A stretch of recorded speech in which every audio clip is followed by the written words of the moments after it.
Okay. Have a good meeting. Good night. Thank you.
Good evening, everyone. My name is Nick Fazio. I'm Chair of Economic Development for Bronx Community Board 8. I want to thank you all for signing on this evening.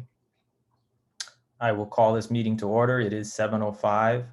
I just want to note that we do not have a quorum, as we have 3 committee members out of 7.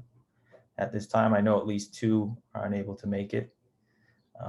Be that as it may, we will get started and handle whatever business that we can handle for this evening. I just want to remind everyone, this is typically not an issue at any of our meetings, but please place yourselves on mute and wait to be acknowledged by the chair before jumping into conversation. If possible, using the raise hand function is always appreciated. We also want to stick to the item that we're discussing on the agenda and keep comments to about a minute or less if possible. I thank you all for your cooperation. So first on the agenda is the Bodega and Small Business Association, Mr. Frank Marte. I don't think Mr. Marte is on unless Mr. Marte is user 2. But Frank, if you're there, please speak up. No Frank. Okay. The second item is supposed to be the Small Business Owners Report by Mr. Adler, from the proprietor of the Bread Baker of Riverdale. And is Mr. Adler on? Okay, Mr. Adler's not here either. And that's our third item is Chair Fanuzzi from Environment and Sanitation, who I don't see, but I do see Karen Argenti. I believe, Karen, you're going to brief us on the Putnam Greenway daylighting project. Is that correct? Yes, and I just sent him a note that we were ready to go. So if everybody could hold their questions for when Rob Pernuzzi comes on, it'll be easier. Do you want me to keep moving down the agenda and then circle back? Or are you prepared to present? I'm prepared to present. Okay, take it away. And you have screen share ability, correct? I think so, yeah. Okay. Let me do that.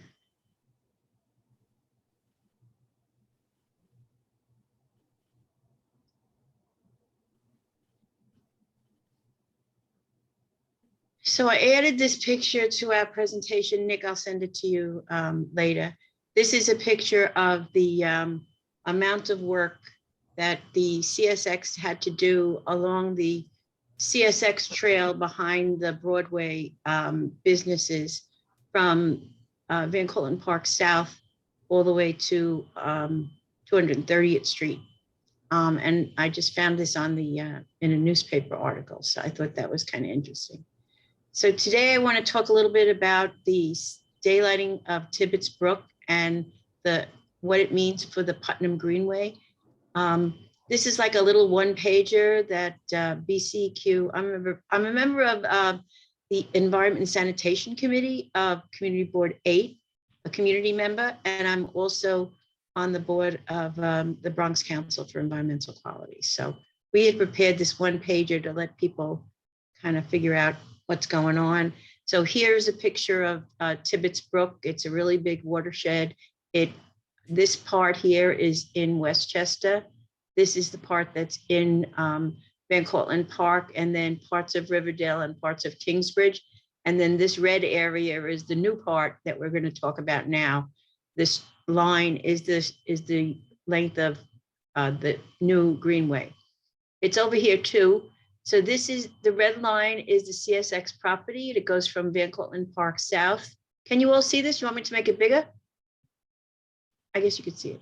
All the way to Bigger would be 230. good if you can do it. What happened to the button that makes it bigger? Oh, wait, let me move this out of the way. I'll just move it around as we go. So here's the end of the park. And let me just move something out of the way here. And this is the trail as it goes. So here is Van Cortlandt Park South. Then you get to 239th Street, get to 238th Street. This is BJ's. This is 234th Street where Staples is. This is 233rd Street, and this is 231st Street. And over here is 230th Street. There's a little street here called Vervilum, which I'll show you some pictures. So I'm going to go quickly. Oh, wait, let me finish this presentation. It's a $130 million project, which is amazing that it's just that much. I mean, it seems to me it should have been more. This is the second part. It doesn't go all the way down from 230th Street. Then eventually the stream will be underground and it'll go into the Harlem River. And that pretty much says it. So this is, again, another picture of the same kind of thing.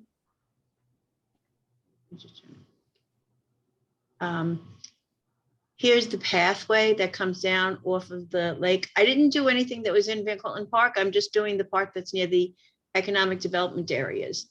And so this is the whole section that we're going to be talking about.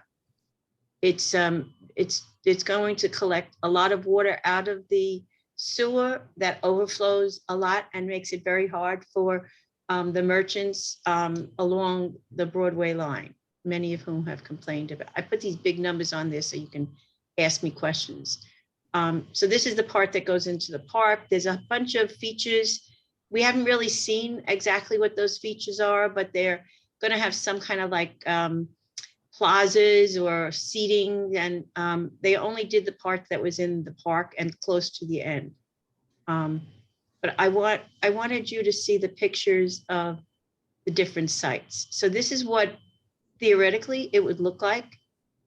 This is the water feature, and this is the greenway, and that's they call it a cantilever. It's going to be a little bit out in it.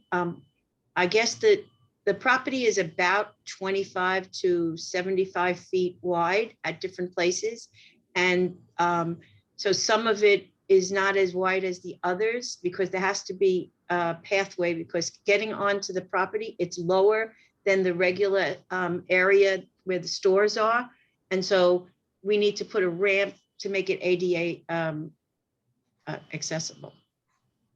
So these are the different places that we went. On Thursday, the 21st, we all took a little walk and we walked all the way down here. And I'm going to show you those. So this is the wide section, and that is only at two places. That is at the beginning this is Van Cortlandt Park South here. It starts here, and so it goes, and it's nice and wide until there's a building. So this one is I think it's probably like 20 feet wide, and there's enough room for a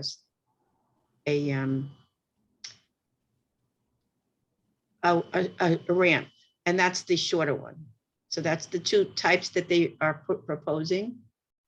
And as you can see, it's all like enclosed in concrete, and there'll be some vegetated swales over here too. It all remains to be seen. So this is, I'm going to make these like a little bit back to the original site. This is Van Cortlandt Park South. Is entrances and exit. It's very highly trafficked, and it's, got the end to the Major Deegan. And so as we were walking, people were just deciding, that it wasn't very good. The elevation over here is 18 feet below, and the ramp would be 250 feet. I don't know that it really would get too far. And they say it was noted in the EULR. I'm not sure about that, but okay. This is 239th Street. This is the end of the street end here. Over here is a building. And so this is a very nice piece of land. It's very wide. And some people have recommended this as a site because it will help. It's very important to get across the street without having to cross the street for bicyclists and for children. And so the children coming from Kingsbridge and from the other side of Broadway would be able to come into this path here and get into Van Cortlandt Park through the new Putnam Trail, which will be on the other side of the park, which then leads you to the Putnam Trail, and it goes to Westchester and all the way to Albany and Canada. So those are good things. This is inside the BJ's Mall, and this is the section that they were looking at. This is 5 feet of elevation difference.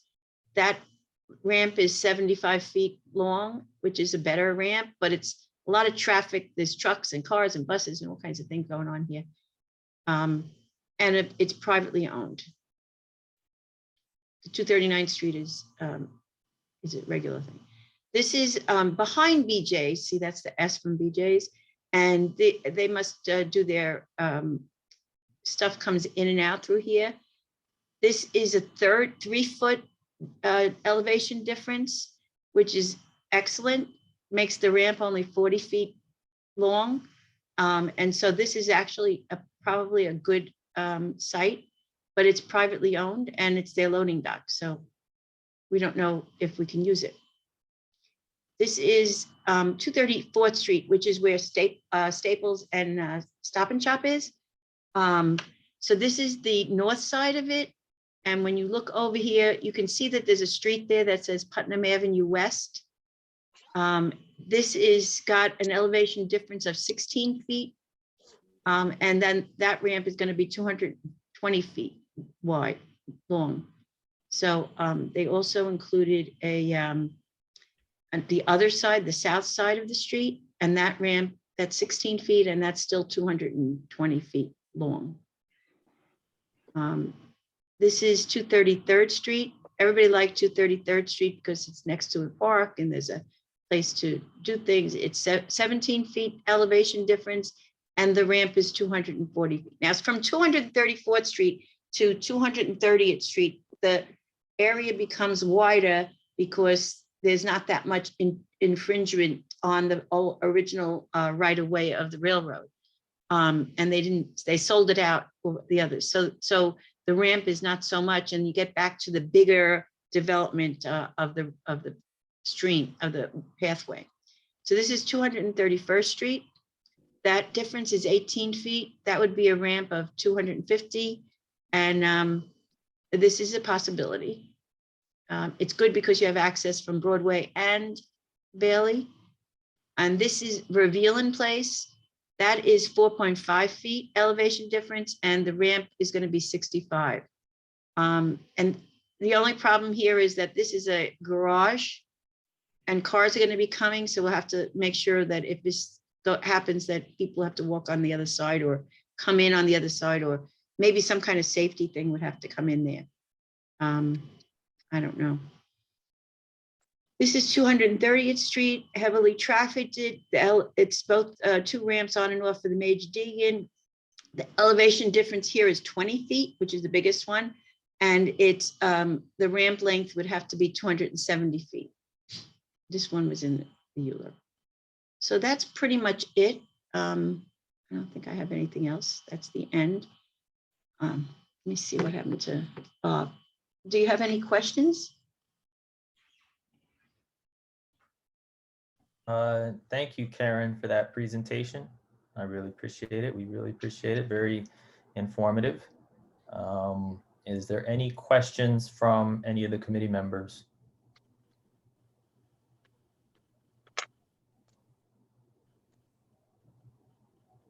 Okay, quick questions from other attendees. Hi, Karen. This is Lucy Mercado. I've been to some of the meetings with Environment and Sanitation. Thank you for your presentation. Hi, Lucy. Hi. So my question with the ramp, I'm not clear on that. Can you explain that more? Let me go to the one at BJ's, because probably people are more familiar with this than anything else. So if you go to BJ's and you're shopping, and you could come over 238th Street, there's like this weird ramp here. But when you get to this orange section here, it's 5 feet to get onto the ground. And so I guess all of us will just imagine that a bunch of steps, but we can't have a bunch of steps because it has to be ADA available. So they're all going to put a ramp. And in this place, the ramp is going to be as wide as you need for 2 bikes and 2 people to go back and forth. So I guess it'll probably be like 10 feet. I'm imagining, they didn't give us numbers. I'm imagining 10 feet for the ramp, 10 feet for the greenway, and 10 feet for the water feature, the water coming down. And so it'll be 10 feet wide. It'll be a ramp that will either go right or left. I don't know, the details. We didn't get the details because they're still trying to pick out the sites. And so we need to have those ramps at each one of those places. And like, for instance, 230th Street, which, we'd love to have one there. That is the highest one at 20 feet to get down to the from the street to the CSX property. I think they probably had a staircase to get on the train. I don't know. So it's pretty far down. And the train was big, so it had to get underneath all those overpasses. So each overpass is at a different height. Does that answer your question? Somewhat. I'm more of a visual person, so when you describe the water, I'm not understanding that. So the water's going to be like. See, the water's going to be, here's the Major Deegan Expressway. Then the water feature is going to be next to it because it protects the people who are going to be walking on the greenway. And so the people walking on the greenway will be like next to the stores, next to BJ's, next to CJ Maxx, TJ Maxx, that kind of stuff. So this is where the water feature is going to be. This is going to be a buffer so that people don't get in, and there'll probably be a fence. That's what it looked like on the pictures. Thank you, Ms. Mercado. Rosemary Genty. Thank you. Thank you. Now, are you finished? Is the prior speaker done, Nick? I believe so. Okay, okay. I don't know. So, Hey, Ms. Mercado, was that it? Do you have another question? Oh, I'm sorry. I thought you were ready to go with the next agenda. No, so Oh. it's the water going to be freed? Like that was the question. Because I Yeah. know right now, so it's being diverted? Yeah, it's gonna From be where? out from the Diverted from park. the lake? Is it from the Yes. lake and Collin Park Yes. Lake? Yes. Okay, that's it. I Thank didn't you. go into that because I think I can probably do that. I don't know. I don't know if I have, oh, here it is. So here's the lake. And then there's a weir over here. This is where it goes now. And now it goes into this pipe and then goes into the Broadway sewer. And that over here by the lake, there's this black thing. Let me see if I can make this bigger. Where is that thing? There's a black line, which is the ramp, the dam, and they're going to poke a hole in it, big hole, and have a valve on there, and the water is going to meander through this area of the park, which are two giant wetlands, and then go underneath the overpass of Van Cortlandt Park South into the Greenway area. It'll all be a greenway. It'll be the extension of the Putnam Trail. Okay, and then Thank- is it going to connect to Bailey Avenue at all? Okay, so if you go to, if any one of those entrances will be accessible to, so the one that's 239th Street.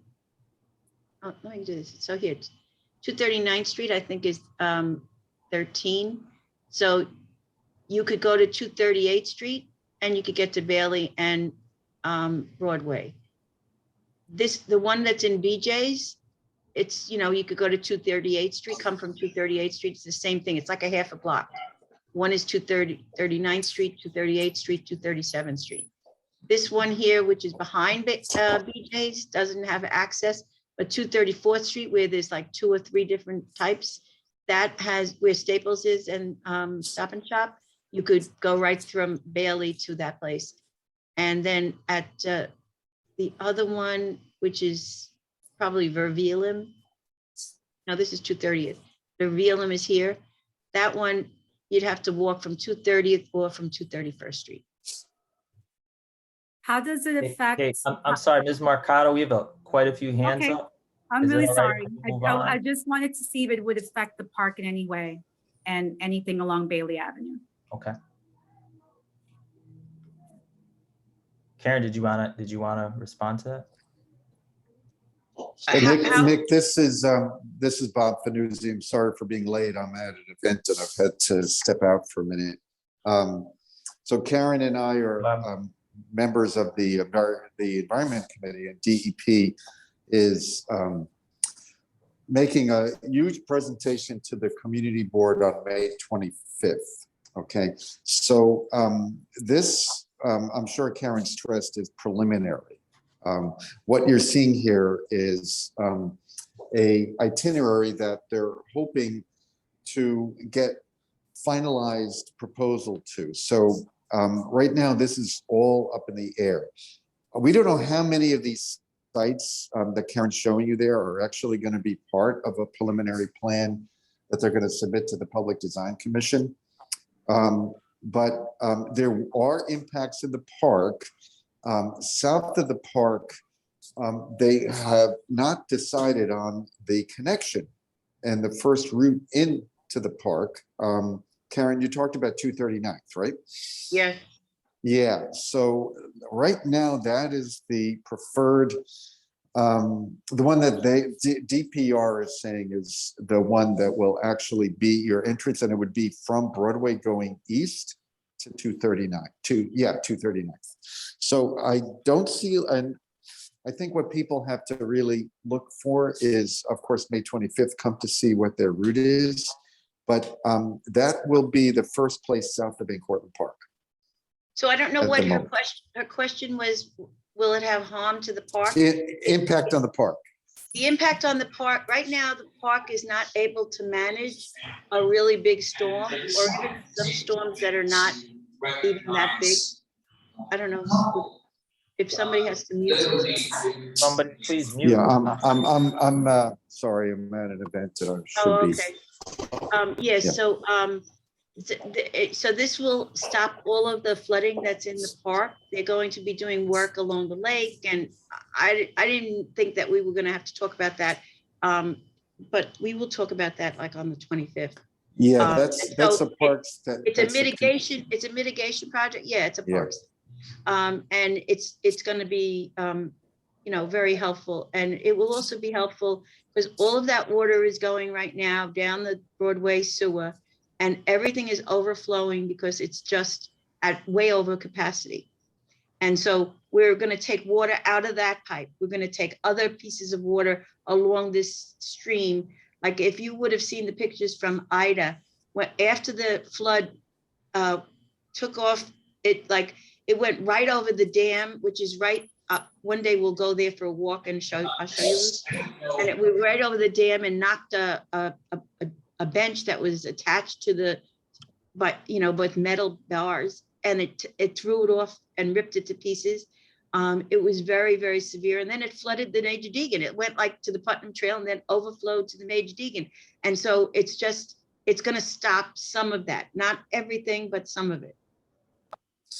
So to stress, we are, but we are not DEP, and we're not really showing you the final anything, okay? And the reason why we wanted to come to your Economic Development Committee is just to alert you that there are places that will have access near or even on, if this plan, what you're seeing, what Karen showed you, there are places that will have access at or near big businesses. One of them could be BJ's, either in front of it or behind it. And there are, and then the second thing we just wanted to put on your calendar going forward is greenways are great economic development catalysts. Throughout the country, they've been used to bring people to central business districts. And so we just wanted to tell you that economic development is one of the purposes of greenways, in addition to recreation and water mitigation, flood mitigation that Karen told you about. So we hope that people at this meeting will really get excited about the new kinds of business development that can occur because of this greenway. Thank you, Chair Fanuzzi, and thank you, Karen. Rosemary, thank you for your patience. No, thank you. No patience at all. No patience at all. I just wanted, Nick, I want to make sure that you had finished with your previous community member who had questions. I didn't want to step on their toes. So thank you. And don't apologize to me. This is great. Thank you.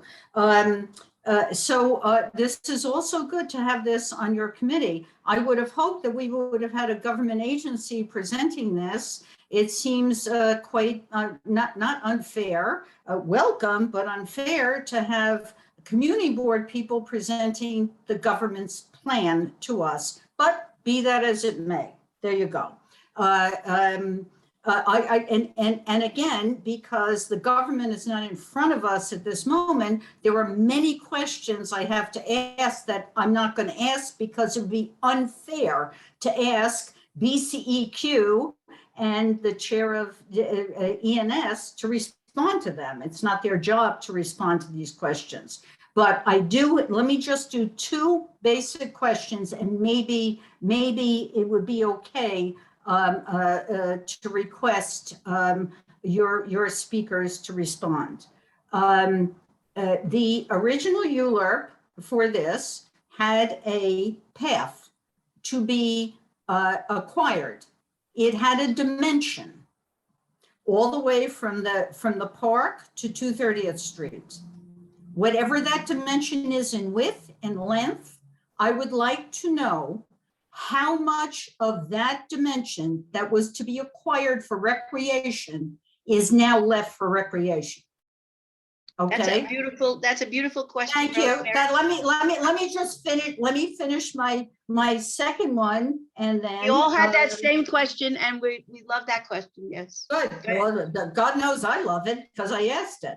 And the 3 points of access, it's not fair to ask you. I hear your presentation. Unfair, you don't know. So it's unfair to ask where the points of access will be, which was a major point in the ULURP report. But so my first question is the width of the ULURP acquisition all the way down. How much of that was it was all recreation. How much is left for recreation is one question. The second question is, what is the status of, I'm sorry, is somebody speaking? Bob, could you mute yourself? Thank you. Okay, thank you. The second question is, what is the status of the environmental impact statement? I do not, and again, this is not for you to answer, but maybe you have a general sense of where it is. I'm not going to go into specifics. There's an EIS for the original ULURP. Blah, blah, blah. It's not your job to go into that, but in your knowledge, what is the presence? They said they're gonna give us an EIS. No, stop. I can't, there's all this noise. I'm sorry. Could somebody like mute themselves so I can, okay. You were good. So Yeah, it's two Rosemary. questions. Yeah, The that- width of the ULURP, yeah. and number two, in a general sense, not specific, because that will go to government people to respond to. What Right. is your knowledge of where the environmental impact statement is? We Thank don't you. have any idea. They just said there's gonna be one, or there'll be something, there'll be. Perfect. Thank Right, you. And as far as the width, when we did the walk, everybody was wondering why it was so small and blah, blah, blah. And so I did go out and check the map, the original map that was part of the ULURP. It's pages and pages of maps. And unfortunately, the piece of land didn't change much. It's pretty much the same size that it was. And so it seems like it's okay. I mean. No, that's not okay or not. It's what was the original ULURP had a map. It had a Right. specific place. Right. Okay, and maybe it's not, and maybe it's unfair of me to ask that, but I will put that out as a general Well, question. we looked at, when you take the walk like we did, and David was there and he knows, you can see where you lose the space and what happens. And so I just kind of eyeballed it. I could send you the map. I would prefer it from government, and it may. Yeah, right, it's not part of the unfair of me to presentation. ask you. Right, It's right. unfair of me to ask you, Karen. It is. I agree with Rosemary. These answers should be coming from the government. Exactly. It's unfair. I thought it was a general enough question that maybe there was a simple answer. It's unfair. It's unfair of me to ask you. Thank you. Thank you, Rosemary. I agree. Thank you. Camila. Yes, hi. I just want to kind of give a little background why this presentation is being made, because I understood from sort of Lucy's question that for the public, this may be a little bit confusing. Why is this happening in current economic development? Thanks, Bob, for explaining a little bit the issue as far as the water. 4 years ago, I was working on the Broadway corridor, 3-day rain event in October that didn't even make the news, created floodings in the basements along Broadway. At the Williams Funeral Home, their basement was a pool up to sort of my chest. Astral Fitness, their basement was also a pool. And what happens then is that these businesses empty that water by literally hiring pumps that put the water to flow down Broadway main thoroughfares. The damages are incredible. The garage also on Broadway next to the rent-a-car place was just basically an open swimming pool. And again, this was a very insignificant rain event. I don't even want to go there. You all know what happened. So this has major impacts as far as alleviating the pain that this excess of water, the damages caused to businesses. Further on, it has the sort of tourist and attraction point impact that Bob mentioned. Basically, it will create kind of a new park. However, due to its structure, it also has significant challenges, not only in terms of access, all the ramps issues that Karen mentioned, but also the fact that it's essentially a closed space. So having participated in a half-day walkthrough that DEP organized and being a fan of this project for 4 years now, I just want to point this out from a sanitation and economic development perspective. The answers to questions such as how will the cleanup be managed? Where will there be the trash cans? Who will clean up and open or close this space? Will this be an enclosed sort of situation? We gotta be careful around that. All these questions are still not answered. DEP did a tremendously good job in the design phase. We are now in the design phase, which is luckily fully funded. This presentation, Rosemary, that they gave us, including maps and everything, has 33 pages of a printout that we received. Just from a very superficial point of view, it seems like the original ULURP is what they are looking at. There were no changes to property, configurations. And also they didn't offer us any promises as far as finalization of the actual CSX, how is it called, easement or agreement as far as purchase or anything. However, I gotta say, from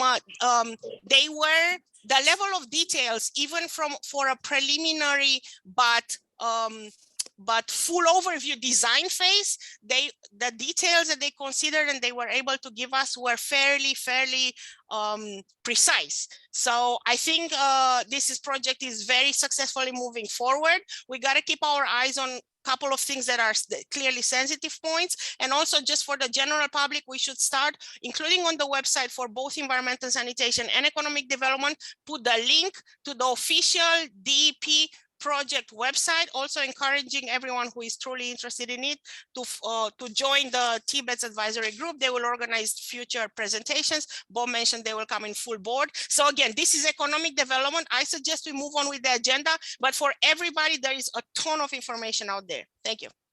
So I just would like to respond to Amelia. I Go think ahead, Karen. she's right. And I mean, the reason why we came is so that we could explain. Bob, could you mute yourself?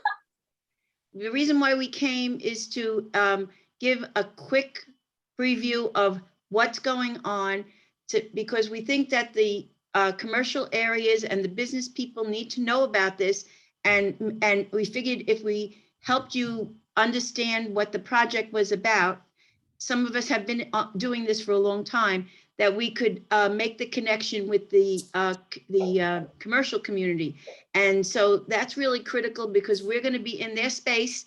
And I personally don't want to go in somebody's space if they don't want us. And if there's something that we can ask for to make it better for them, then we need to know that. And so these were my screenshots. I didn't even use the paper because I would have to scan them all. These are my screenshots from when we watched the presentation on Tuesday. And so we have all been working very hard trying to figure out what's going to happen. And we just need more people to help us out. The most important thing we hope to do today, and I'm sorry, Nick, I'm going to sign off up to this amount event that I'm actually being recognized at.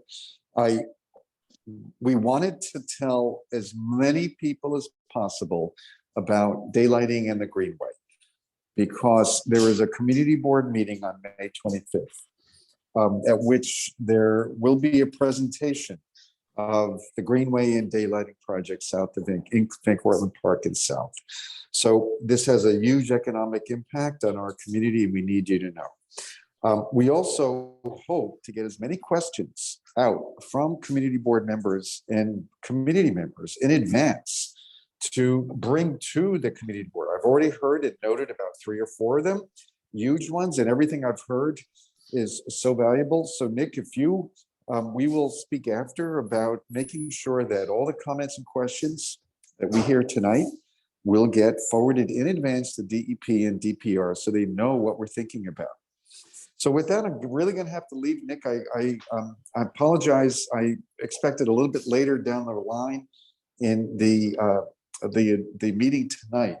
But I hope this has motivated people to come to May 25th and to forward questions to the community board they have for daylighting and greenway. And we will make sure that the presenters on May 25th respond to them. Is that fair, Karen? Yes. Okay. Thank you, Bob, and thank you, Karen. Again, very informative. We appreciate the presentation. And we will definitely, discuss moving forward the questions and concerns that were raised this evening. Okay. Nick, I'm sorry, just a very quick observation. If you wouldn't mind alerting Catherine at Kingsbridge Bid over this presentation, she should be present when this presentation is being made in May, because Catherine is right there. Awesome, Catherine. Yeah, because she will be the one able to kind of translate to businesses how this will, she's here, she got it. Okay, Yeah, thank you. those conversations are taking place, but thank you. Thank you for that. Rosemary, last one. Yes, thank you. Thank you very much. Yes, I do feel that I just want to say one last thing here. It was my first ULURP application when I came on the board 14 years ago. This was.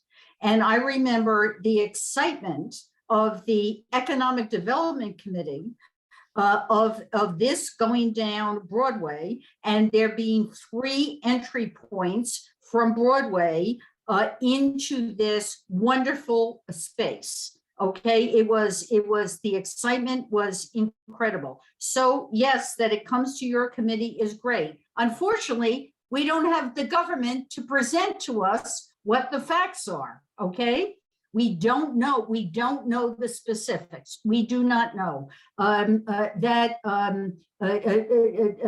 Fanuzzi, he's right. If we have questions, that's great. We don't have enough information to ask a question. We've had one meeting in this community board, one single meeting in this community board, ENS and Parks. That is it. That is all we have had. So how can we even ask questions? You heard my questions, and unfairly to Karen, I mean, Karen shouldn't have to be answering these questions. Government should be answering these questions. So I just have to say, 14 years ago, this ULURP came with great excitement from the Economic Development Committee and this community board. Great excitement about possibilities of linkages. It was really great. And now I don't see them. I follow this stuff. I don't see it. I don't see the information. And in May 25th, I think was the date. Did Bob say it was May 25th? I think everybody should tune in to hear what the proposal is and then ask questions, because I can barely ask questions right now. I can't, we don't have enough information. Camelia, if you have 33 pages, please give it to the community board. I don't know what 33 pages you're talking about. No, they said that they're No, going. stop. I put that as a statement, not for you to respond and interrupt this meeting, but if there are 33 pages, give them to the community board office, and they should be publicized, because I am completely unaware of any 33 pages on anything. Nick, thank you. This is a very important project for economic development and for parks and for this community. I've said it all along. This is the single biggest capital project in this community board since I've been on the community board. This is big, this is huge, and we should be paying attention to it. So thank you, I'm glad it's here, but we don't have people to ask questions to here. But thank you for having it on. Thank you. Thank you. I do see that Mr. Marte from the Bodega and Small Business Alliance has signed on. But before we go to that, now that we do have a quorum, I'm going to take a quick roll call of Economic Development Committee members. Camila Tepelis. Yes, present. Osvaldo Jimenez.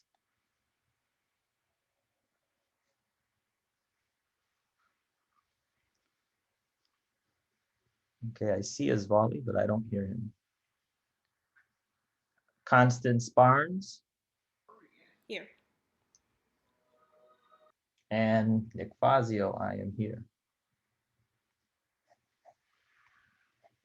Okay. So Osvaldi, if you're here, then make yourself known at some point. And it looks like you're here, but I don't hear you. Okay, next, Mr. Marte from the Bodega Small Business Alliance. Thank you so much for joining us. Sorry you couldn't make it last month. We appreciate you rescheduling. And please make your introduction. We're grateful that you were able to give us a few minutes of your time. Thank you very much, and I'm really sorry for the last time. And you know, the bodegas business is sometimes difficult. Today I joined the meeting a little late because I've been up since 5:30 in the mornings, and one of my employees got sick, and I'm still working. I'm still in my on my store working. Yes, my name is Francisco Martes from Bodega and Small Business Association. We've been working and advocating for the small business in the city of New York. We've been, during the pandemic, we was supporting every bodegueros. We went out there and we gave over 150,000 masks signed to the store to educating the store owner how to protect the customer and how to protect themselves from the family. That was a huge problem. We were there giving the service. I understand that we don't get the support that we should have. As a bodegas, certainly our community on the worst time, when the city shut down, we were there serving, risking our life. It was a lot of bodegas owners that they get sick. Some of them, they die. And a lot of them, they was sleeping in the bodegas to serve the community. And they didn't go to the house because some of them, even they have kids in the house or they have the parents in the house. So we was facing something that we didn't know what was with the virus. So they prefer to stay in the store or doing like the same thing that I did, that I was bringing the stuff to the door of my house and going downstairs to prevent not to get sick or transfer the virus to the family. After that, during that time, you see how we start to have a huge problems now, that is the public safety. Since that time, I always be advocating for public safety. Public safety should be the #1 duty of any elected officer on the city to protect our community. Most of them, they play politics to be elected, but not to protect the community, the people who elect them. I always been fighting against that. I have a campaign, and I'm gonna launch soon the campaigns that say we support the community and the NYPD. We need a better communication, and it's time for all of us come together to have a better communication, to build a trusted communication with the law enforcement, with our elected leaders, organization, different organizations, everyone who have to do something on the community. We have to engage and work together to bring back the peace, to have the public safety. Really, the people doesn't have to worry to go out, doesn't have to be afraid to go out or from coming from work or to go to the public transportation with the afraid that they might get in trouble or get shot. How they be happy. Lately, we can see how those shooting is affecting everyone, since a little kid to an old person. Like not too long ago, a lady was coming from work went to buy some stuff to the supermarket. In her way to the house, she got killed. The same thing a couple of days after that happened with a little girl, 16 years old girl coming from the school. Between a shooting, she got killed. A couple of them got hurt. So we have to work. This is the time that we have to come together. And bodegueros, we are working to support our law enforcement, the police. We don't want abuser officers, but we want that they be able to do the jobs. If they do something wrong, as any people there on the street when they attack a police do something, they have to be punished. So that's what I believe, that we have to support, but they need to have the right how to do their jobs. So, but that gonna cover, like, everyone has to come together. We all have to work to get the city back and people feeling free to walk outside, to take the kids to the park, to go to take the public transportation, or just feel free. We don't have that now. We have people that every day we see shooting, we see bodegas, they be robbing different store, barber shop, restaurant. The people, the working class people, how they be afraid, because a lot of them they be having or they be jumping, or they be being robbed. So we have to work in order to bring peace and security to our community. We cannot just, we have to do it together. I've been the voice since 2020. I've been working and raising my voice on that. We need to support the NYPD. We need to work together and have a better trust and have this is a great city. This is a great city in the world, and we have to protect. We all have to protect the public safety and the small business. The small business, we have very little support. We don't even have one law that supports the bodegas or the small business when the lease expires. That the landlords can come and they just double or triple the rent, or if any of those franchise offer them to pay more, they just put us out of the business. We don't have one law that say, okay, every 10 years your lease will be renewed, and the increase will be according to the market. We don't have that protection. And myself and my other store on Grand Concourse, on November, I paid $30,000 under the table to the landlords to renew my lease. Other than that, they don't want to renew the lease. So we have we face a lot of problems. Besides all of those problems that we be facing, the high rent, high connection bills, all of the taxes we pay, all of the regulation, we are secure when we take a loan to pay our store, and then after we finish to pay the loan, we say, okay, we can sell the store or we can make money for us. Sometimes the lease just expires, and if we don't have money to give it under, or we don't have or they don't renew it, or they raise the rent. So basically, sometimes we work just for the landlords, and we need the protection. We have proved how essential the small business, the bodegas, are for the community, and that will be something that will be good to everyone to understand, and to support the small business, to support the bodegas, and come together. Let's work together. Let's build a strong community. This now and on this situation, this chaos that we are living now with unsafety, all of the areas they are affecting.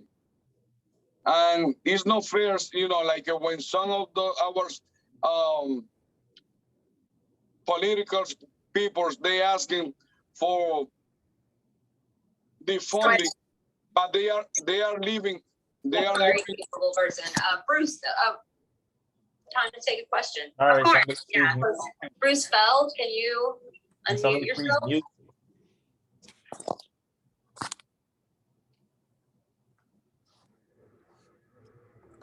Go ahead, Mr. Marte. Sorry about that. It's okay. Well, no, I said, you know, that I will say that it's good when, I mean, that is not fair. So when some of our politicians, they asking for defund the police, but they are living or protected by the police or in place where they have private security. So we can have to understand that we need the police. We need the police safety. That's the only way that the city can work, when we have some law enforcement that can control the people who break the law. And we are here to work together. I think I'm at the same way now. Thank you, Mr. Marte, for that passionate and informative presentation. I have a couple of questions, but I want to see if there's any committee members that have questions first. So do any committee members have questions? Okay, Mr. Marte, how many businesses are in your alliance, in your organization? We have over 1,000 bodegas, but I get to almost all of the bodegas because I talk in defending all of the bodegas. So a lot of bodegueros they don't used to go like meetings and stuff like that. They don't have no time. Right. I already been working 14 hours today. Yeah. So that's what happened the most. Like. Mm-hmm. And you're a business owner yourself, right? I mean. Yes, sir. Right. All right. Well, we appreciate what you're doing for the small businesses, and one day we can commiserate about that. Are there any other questions from community board members in attendance? And any other attendees, if you have any questions for Mr. Marte? Mr. Marte, just And Catherine has her hand up. oh, does she? I'm sorry. Thank you, David. I don't see Catherine. Are you? I can't, I don't know how to do the hand thing. Oh, okay. That's why I didn't see it. I Go was right ahead. waving. Mr. Marquez, I totally empathize with everything you're saying. In our bid, there are many bodegas, and we know how hard all of you work all of the time. And you have a group of members that the most powerful thing you have is vote. Register to vote. You have more power with your elected officials if you say, we are registered voters, and if you don't help us with those laws that they need, register, ask your members all to make sure they're registered voters. That's the strongest ammunition you have right now, because everything is bad. Thanks for listening to me. Thank you, Catherine. Thank you. Yeah, Mr. Marte, you know, this is, we've heard this from other establishments in our district regarding the public safety. It seems like that is your number one concern.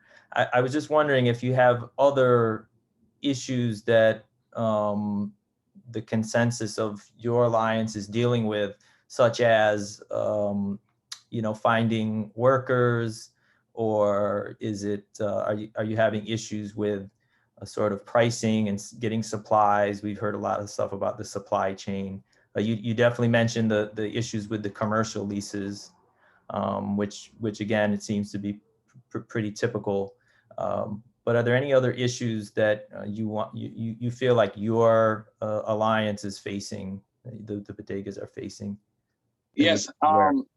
Yes. Well, I think that you know about the bodegas, because we have the issue is with employees. We'll be having a lot of bodegas. We'll be having a lot of problems to find employees. The supply chains. That's another problem. where we have to be running from one place to another place to find the supply that we need. And we understand that it's gonna turn worse, like for the summers, because we have problems. I believe that the government didn't secure enough the change of supply, the products to the city or to the country. There's a lot of problems now on the supply chains. It's not only in New York, but all around. But here in New York, we've been facing that shortages and a lot of stuff that sometimes you make orders to one company, you order maybe 50 or 20 or 30 products, and you might get 20, like half or third of what you ordered. You have to be happy with what you get, because it's what they can, what they have too, and it's what we can get on the market. Hopefully, everybody's saying like, we're feeling like it might turn worse on the month ahead.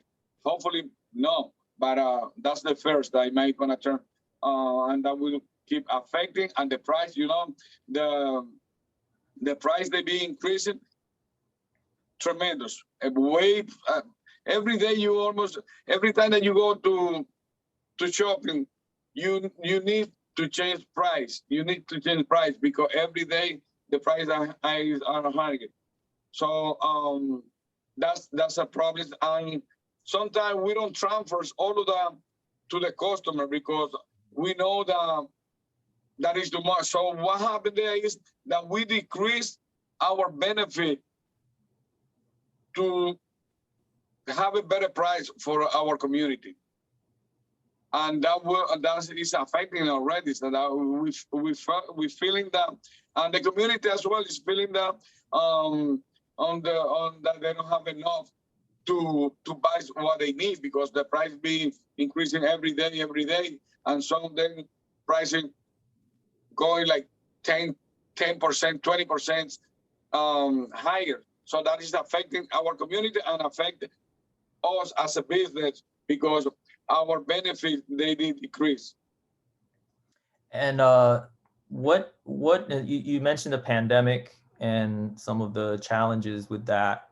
What percentage would you say of your association received PPP funding or some other form of public program assistance, whether it's city, state, or federal? Well, a lot of people, a lot of bodegueros, they didn't get those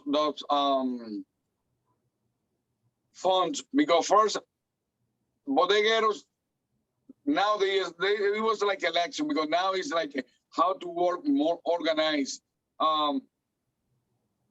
And the bodega that wasn't organized, because this is a family store. Sometimes we don't keep as organized as we're supposed to. That was one of the reasons why a lot of bodegueros they didn't get those funding, those benefits.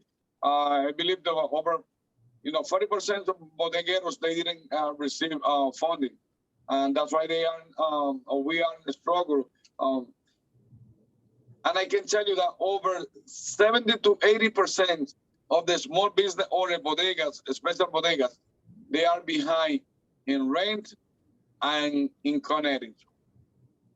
Over 70%, 70 to 80% of the small business, special bodegas and those small business, we all are behind on electrical bills and the rent. Okay, last question, I promise, and then I'll let you get back to work. Okay. Because I know it's been a long day. So we mentioned, you mentioned the public safety issues and the regulation. Is there anything that the city, from a policy perspective or program perspective, is doing right, and that has assisted your members, and what else could we possibly look into or advocate for in terms of a program or policy that would assist? And you did mention sort of the commercial lease assistance, which there is a program for, but there's a very long line, and even though it seems to be effective, there's too many people that aren't getting help. But aside from the things that you had already mentioned. Yeah, well, our number one problems now, like I told you, is the public safety. Mhm. We need to work. We need to work. We be asking to the mayors, and we are be asking to the state labor officer, elected officer, to support the mayors and to bring more cops, more patrollings. We need that when we call, we need a more quick response from the police. So like that we can decrease the violence, because sometimes if you call and it's something that is happening at that moment, and you call and the police, they come on time, they can prevent they can de-escalate the problems. So if they don't come, like it's happened to a lot of stores, some store now, they be allowing some of the people from the neighbors to hang out a little bit in the store to be protected. Because one of them, he was saved by the neighbors, by the customer. They was having a problem with they tried to rob it, and they helped them. So that's our first number one goal. We need more support from the NYPD. We be asking Eddie Adam, we be asking the governor and the assembly members to support. We need to regulate again. We need to regulate the bail reforms. That was crazy, because when I believe that if you break the law, you have to pay for what you do. If you are a small listener, how they said, so just put them people who commit a crime, the little crime, to do a community service. But at least they know that they are doing something wrong and they are paying. But when you don't punish, when they start to do, they feel like they are free to do that. And little criminals can turn into big criminals. So to avoid those criminals to make the crimes as a careers, we have to prevent when the first offender start. When they start to break the laws at the first, that's when we need to punish them. Not the hard way, not 20, 10 years, no 1 year.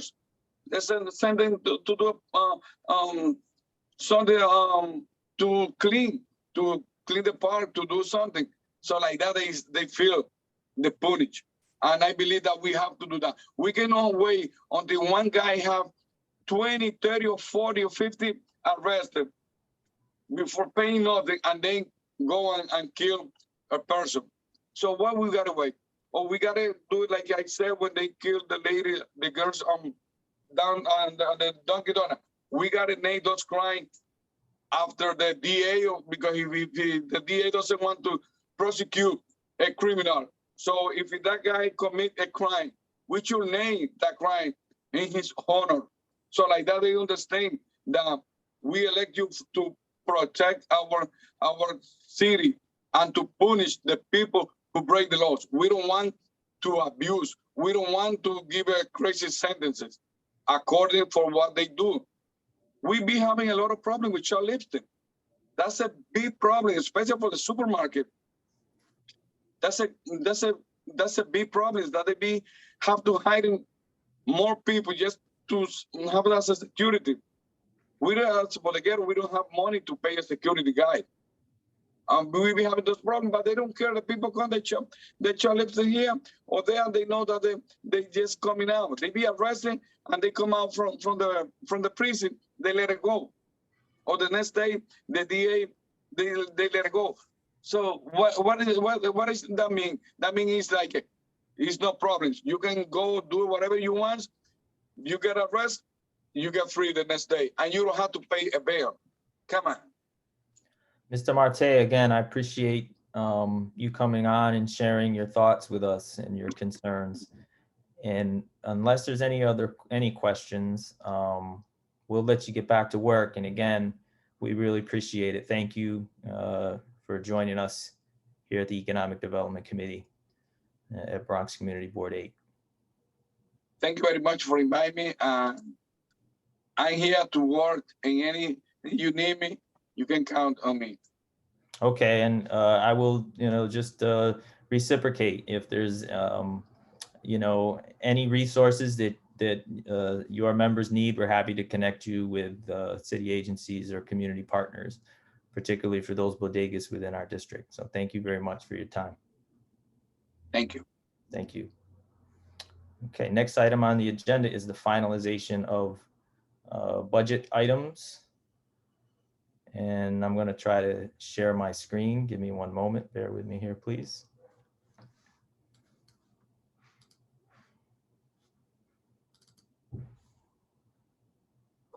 You guys got me? Oh, I thought you were going to take us on vacation.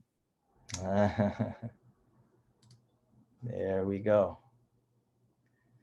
Okay, now I just want to let you all know that I do have a separate format for this that I'll be sending to David tomorrow.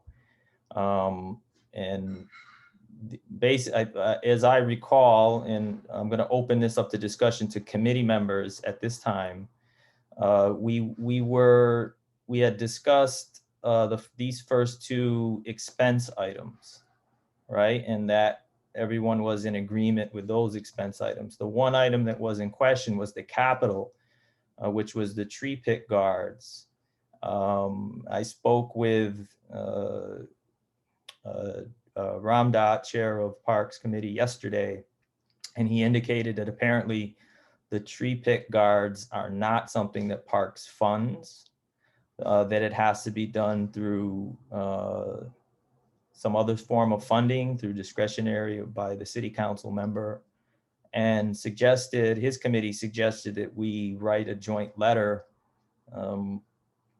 regarding the tree pits, and we have sort of narrowed down the areas that are of concern, and we have sort of a rough estimate of number in terms of the numbers. So if that's agreeable to everyone, I'm happy to write that letter with Ramdat, assuming there's no objections from any committee members. So I'll open it up for questions or comments.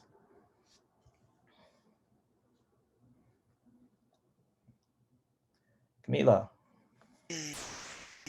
Yeah, I mean, so last time we established that this was not circulated to the committee members. So this is the second meeting when I'm asking, is it really so hard to send this out to all of us? We are only 7 committee. Was this ever sent as an attachment? I sent it to you right after. You said you got it. After the meeting? The last meeting. Okay, I scroll like all my April, but you probably send it right away. So that's why I didn't see it. My apologies on this. Yeah, okay. So you probably send it right after. Okay, sorry. I spent the last 15 minutes scrolling my April. Yeah, I mean, on the tree guards, again, I think Ramdat's objection is useful, but I don't think that, how to say, because these tree pits are in commercial corridors, like I am, two days ago, I wrote a check to the appropriate Parks Department saying that that the bid will sponsor this. So I don't know. I mean, we can try, but I don't know if these are to be taken from the council members' discretionary budget, I think this will be a low priority. So I don't know. But again, if you think this is relevant, and as long as we put in areas that are really in the sections of the district that need most help, and not in the more high level, the most. Camelia, there is no agency to make a request. Hey, for David, tree pit do guards. you mind not interrupting me? Go ahead, finish your thought, Camila, please. David, and by the way, as I said, I wrote a check 2 days ago to buy 4 tree guards. Yeah, What and there are no agency? agencies. Wait, hold on, please. Camila, so you don't have an objection I don't have us any writing a letter. objection, but Okay, I just, okay, yeah, okay. but, oh, sorry, Okay, again, no. I apologize for, again, I will look up again the document during the course of the meeting. I don't know if you put there areas like Kingsbridge Heights, like Marble Hill, like, Camila, the- I sent it to everyone. so is it With- now, are with there a- areas specified with is a what I'm map. asking, Now, Nick? I'll send it to you again, okay? I'll send it Are to you. there again. areas specified in this Excel sheet is what I'm asking, Nick? Not in the Excel sheet, no.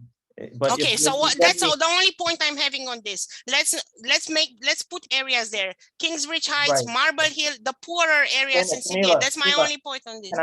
I'm just trying to explain to you.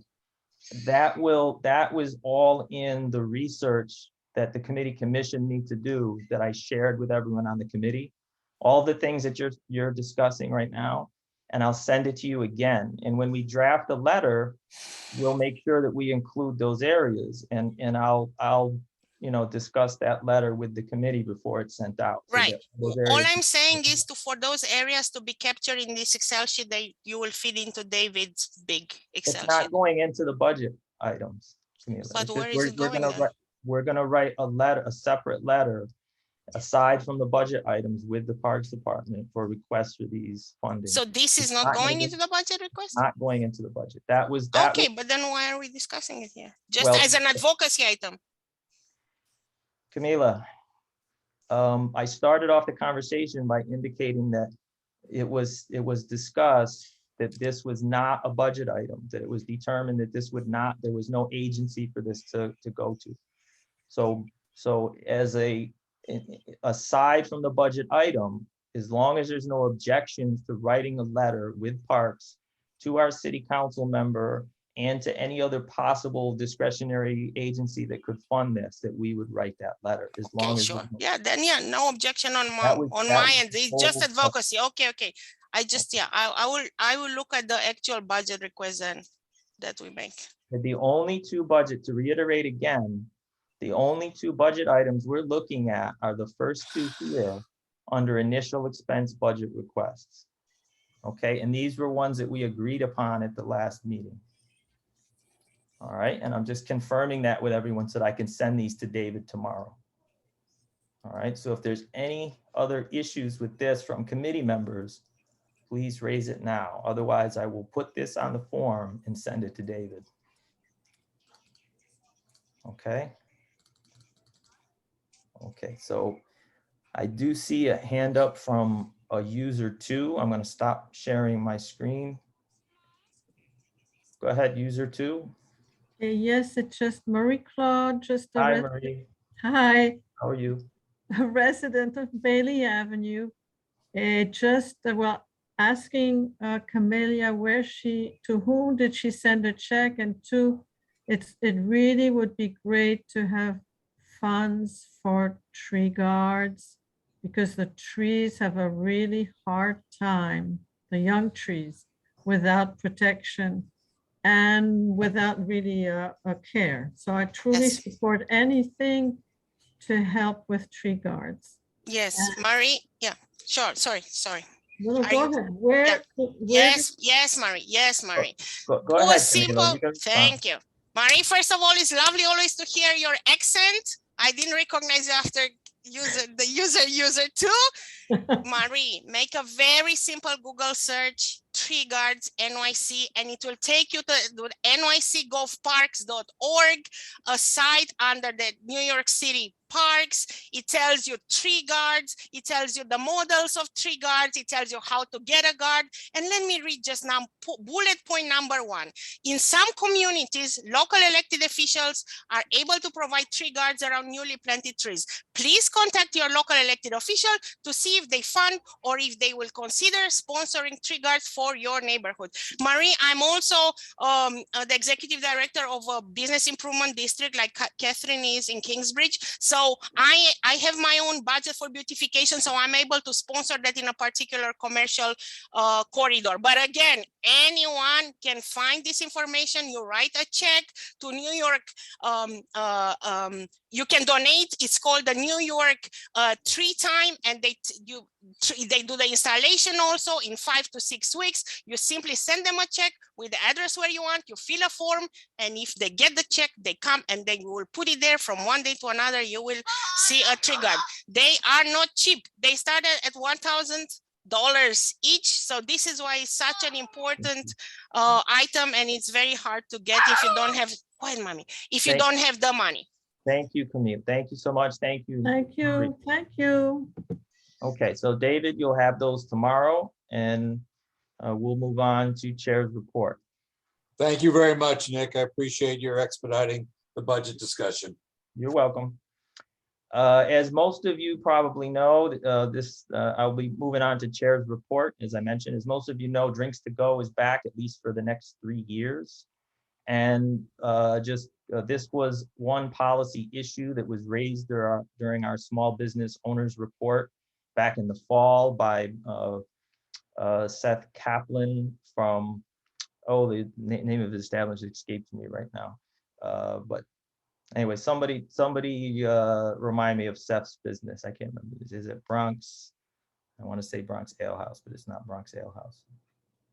Anyways, Seth Kaplan brought this, one of our local owners brought this to our attention, and it is a win for our merchants in the hospitality sector. The SLA did send out some clarifications that I shared with Chair Green, and we will be sending those particulars out to merchants so that they will be compliant with the law. We also have continued to work with the Marble Hill Merchants Association to help them address some of their concerns they are having about crime. We heard that from Mr. Marte. They're also having some issues with illegal vending and some other quality of life issues. So I want to thank Captain Gerben, Chair Spalter, and Ed Green for taking those concerns seriously and working to address those issues with our small business owners in Marble Hill.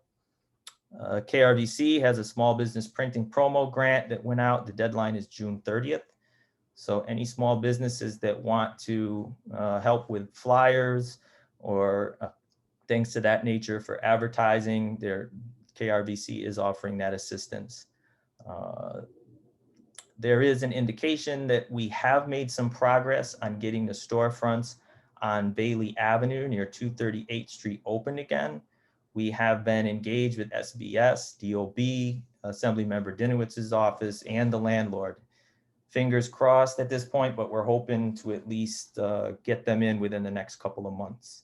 And hopefully it's no longer than that. Last but not least, the nominating period for the Betty Campbell Adams Most Valuable Merchant Award is now open. We have been getting some nominations in. Please send the nominations to the board office, CC Tanya. I will be sure to double check to make sure that everybody gets those nominations, and we'll vote in May. Again, the deadline is May 15th. Okay. Outstanding business. Oh, we have questions. Sorry. Go ahead, Camila. Is your hand up from before? Oh, no, sorry. I was fighting with my son. Oh, is your hand, okay, your hand's But not up. okay, I can, yeah, maybe my hand is open, but just wanted to add a couple of new businesses that I have Okay, noticed. but let's wait for new business, okay? Let's wait for new business. Ms. Mercado, is your hand up from before? Actually put it up once you mentioned Bailey Avenue. Okay. Yes, I've done many park cleanups by Bailey Avenue, right by the park right there, and Tibbetts Tail, which is the forested area behind Bailey Playground. And the businesses along Bailey Avenue, like the plumbing, the car repairs, and even local food. I'm not sure where the food comes from, but bags of it gets dumped on at Tibbetts Tail. Right now, I was part of a local group. I'm still part of the local group that was doing the cleanup, but we've been locked out of parks by New York City Parks. So we can't continue to do the cleanup, but that is a concern because everything that we did to beautify and clean the space, it's now, it's dumped on again. And it's the businesses that are doing it across from Bailey Avenue. So is there any way that we can get these businesses to not do that, or maybe they're contracting somebody to get rid of the garbage for them, and that's Well, more. those are you talking across from near 238th Street? Yeah, like the plumbing, like the type of businesses that are across from the park are like auto repair, plumbing. I mean, we found even like a whole bunch of dentures, like bags of the dentures. So Do you have our board office email and phone number? I mean, I can easily get that right online. I Okay, can could find you them do me, online. could you do me a favor and email what you just told us to the board office Okay, and ask them to forward that to me as well. And okay, then our district manager, Kira Gannon, has great relationships with DSNY. And we can look into the issue in terms of what's happening, what's the cause of it, whether it is attributed to the businesses. They do have like a commercial trash removal, but sometimes we kind of need to know exactly what's going on. So we'll look into it, but email as much detail as you can, and then we'll follow up with you. okay. I'll take a walk and take current pictures, because the pictures I have are old ones. That would be great. And then what was Camelia? What was the Tree Guard website you referred to? Because I live in Marble Hill, and It's yeah. yes, Luciano. Yeah, it's under the Parks Department. Just do you want me? I will read it to you. It's www.nycgolfparks.org. Okay, thank you so much. Yeah, but yeah, I mean, just do a simple Google search, Tree Guards, NYC Parks. It will pop up. Right, Yeah, and you will see with all the styles and everything. And yeah, okay. Let me know when I can get back to this issue. Thank you, and thank you for caring for the poorer areas. I appreciate it. Yeah, I know. Thank you. You're welcome. Thank you for bringing this to our attention. David Gelman. Your hand is up. Yes, Lucy, I'd encourage you to speak with, when you contact the office, speak with, or try to connect with Ramdat Singh, the chair of the Parks Committee, to address your efforts at Tibbetts Tail. I know there have been some issues in the past about getting onto that property and it being locked and not locked, etc. The best way to go forward is to work with Ramdat to have your group work on Tibbetts Tail. Okay. Thank you. So that's the current chairperson for Parks? Correct. Okay, thank you so much, David. Of course. Thank you, David. Okay, if there's no more questions, we'll move on to outstanding business. Now we're on to outstanding business. Any outstanding business? And new business. Camila. Yeah, no, so thank you. I'm stepping back to the conversation. Thanks again for those pictures and everything, Nick. But given that I literally quoted from the website that says about the tree guards that actually the elected official can fund, I would come back to the issue and I would say, let's leave it as part of our budget request, but let's put, you see how you highlighted the areas, simply make suggestions on the areas that we know are sort of at or below poverty level, meaning let's not ask for tree guards in North Riverdale, let's ask for tree guards, Bailey's, Kingsbridge Heights, Marble Hill, and let's put it as an ask both to, because remember, because you didn't include Marble Hill, which is actually technically in Manhattan, even though it's Community Board 8 and it's under new council member, I think it's in Marisol or Alcantara, the new one.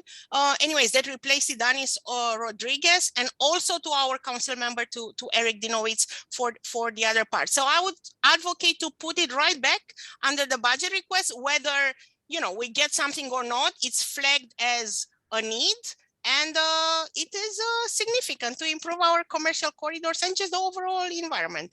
And then I just wanted to mention, I noticed with congratulations to Catherine in the Kingsbridge bid, 2 new businesses at least. There is a Chipotle to open up on the east east of Broadway block of 231st. There is a new laundromat, which is part of a chain of laundromats, a very fancy one with art on the walls and everything. There is one in Morris Park and another one in Jerome Gun Hill built. Catherine will be laundromat sisters.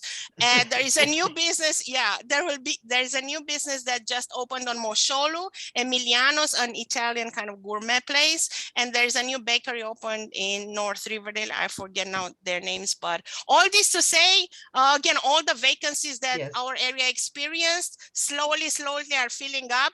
Kingsbridge, you're in a very fortunate position, Catherine. You never had that, but it's nice to see some activity in North Riverdale too, for that matter, because we want to support all businesses. So that's what I had to add.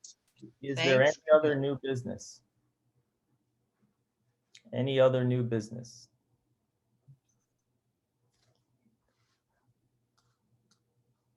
David, I hope this is new business. No. I want to clarify something that, But we don't need to relitigate that. okay, fine, you understand. Good enough. Approval of minutes. Has everybody had a chance to read the minutes from last month? And then is there any discussion on the minutes? Camila? Yes, there are some corrections to the minutes. First of all, any document longer than 2 pages, please try to insert page numbers. This is 4, at least on my phone. In attendance, Tanya Ochoteco is not a committee board 8 member. She's a staff member. And I think I saw just another small typo on Idanis Rodriguez name. It has to say commissioner and it just says Commission Rodriguez. And that was all I had. Is there a motion to approve the minutes? Motion. I mean, Okay. with corrections. Is there any objections? So motions with corrections, I'm going to take you as a no or an abstention.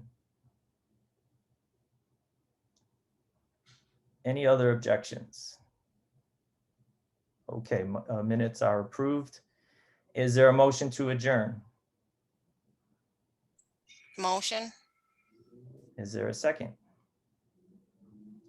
Second. Okay, thank you, everyone. Our next meeting will be on May 26th. I look forward to seeing you all then. This meeting is adjourned. Good evening.